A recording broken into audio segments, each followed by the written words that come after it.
The sun is shining and we've once again descended on Mumbles. Now, of all the pastimes that happen here in Mumbles, most of them happen out there on the water. So we've decided today to come to the Mumbles Yacht Club, where waiting for us on the roof is Alison.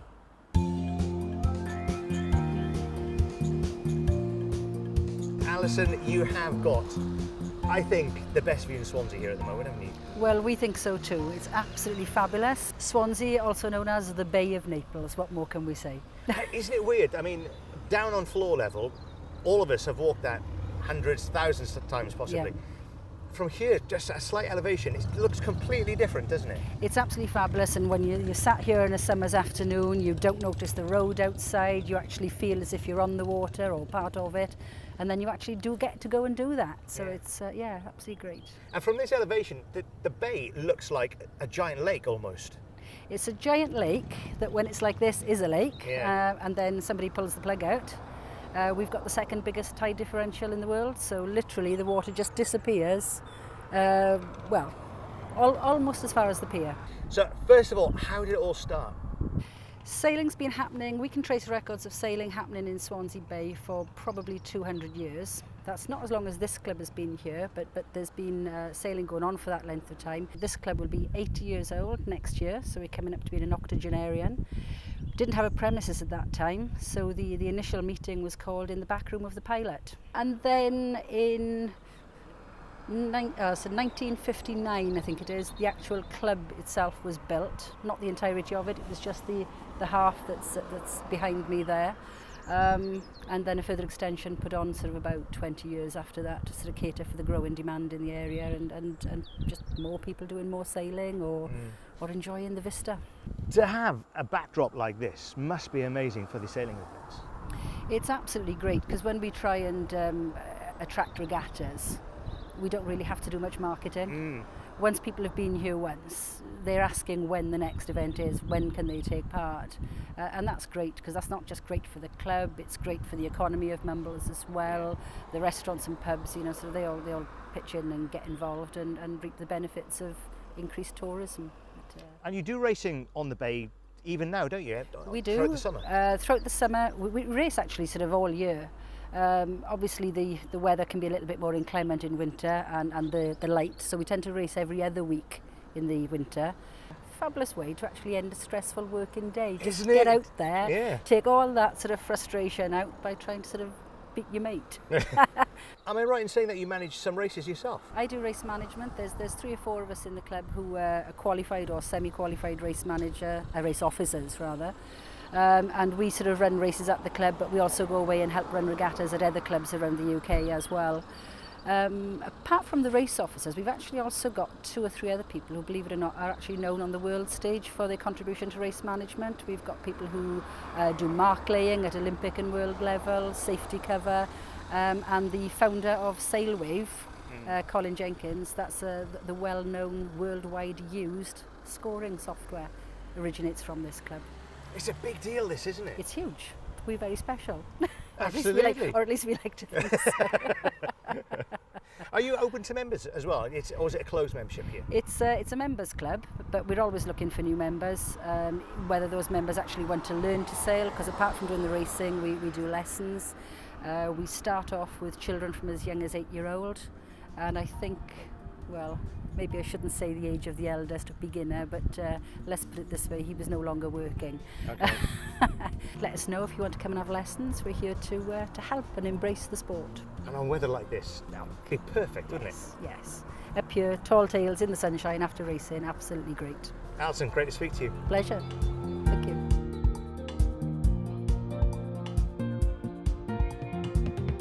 Everybody in 2017 is talking about local ales, and we've come to a microbrewery in the heart of Mumbles. We're here at the Pilot in Mumbles, where they're bucking the trend in beer sales.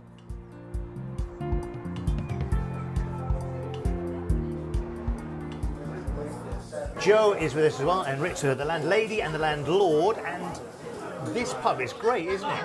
Yeah, it is. It's yeah, we've been here 4.5 years, and it just took off from the start. Mumbles is steeped in history. We all know that. Do you know the particular history of the Pilot?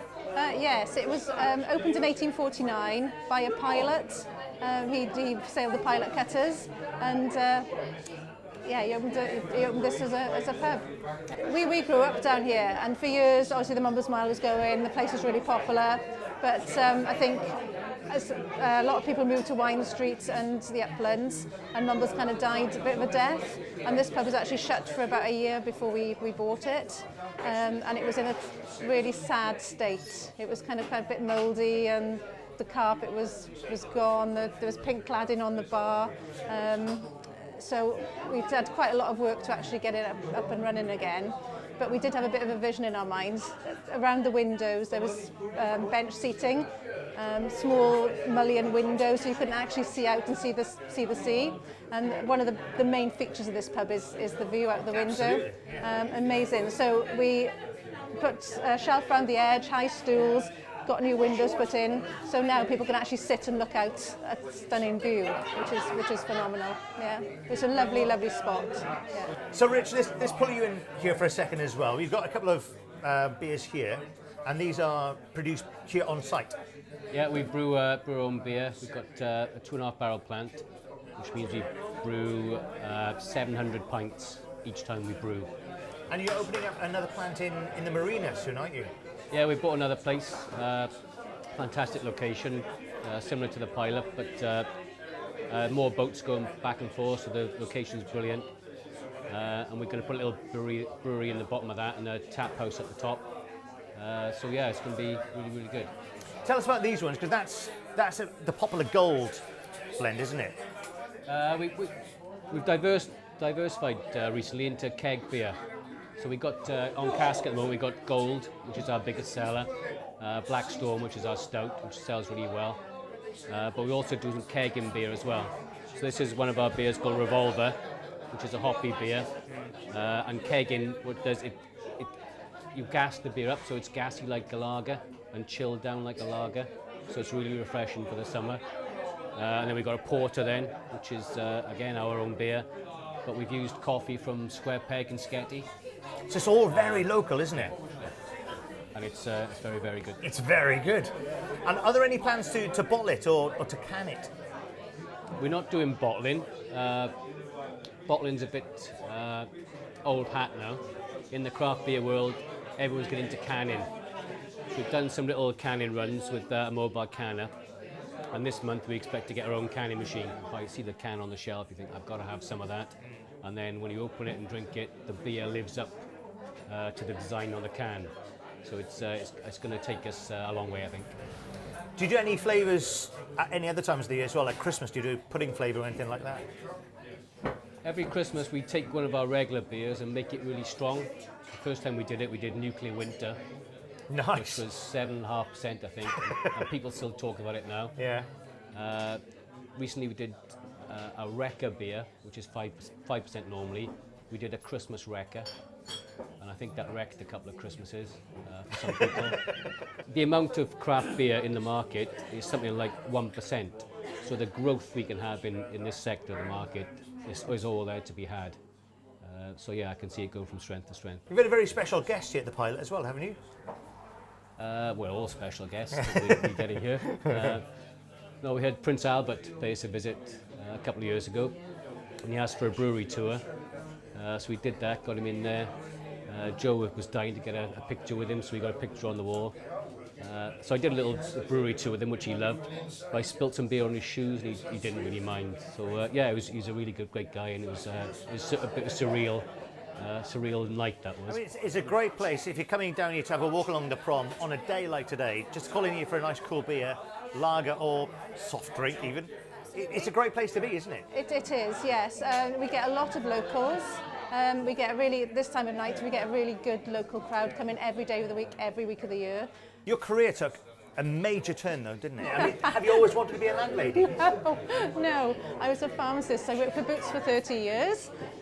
Rich, he was an engineer. He worked for Pirelli. He was designing fibre optic cables. We lived in Scotland and I wanted to move back because I wanted to get a dog. So we moved back 8 years ago and we didn't know what we were going to do. I carried on working for Boots, but Rich had to give his job up. So he said to me one day, I know what Mumbles needs. It needs a microbrewery. So he was looking for somewhere to brew beer, and I was walking past here one day, I saw it was for sale. I said, well, the pilot's for sale. Why don't you brew beer out the back and I'll work behind the bar? And that's what we did. It was a bit of a gamble, but it's certainly paid off. So what is more stressful? Is it being a pharmacist or is it being a landlady? Oh, definitely working as a pharmacist. Really? Oh, definitely, yeah. Have you ever had a Barbara Windsor moment, a get out of my pub moment? Oh, loads. Have you?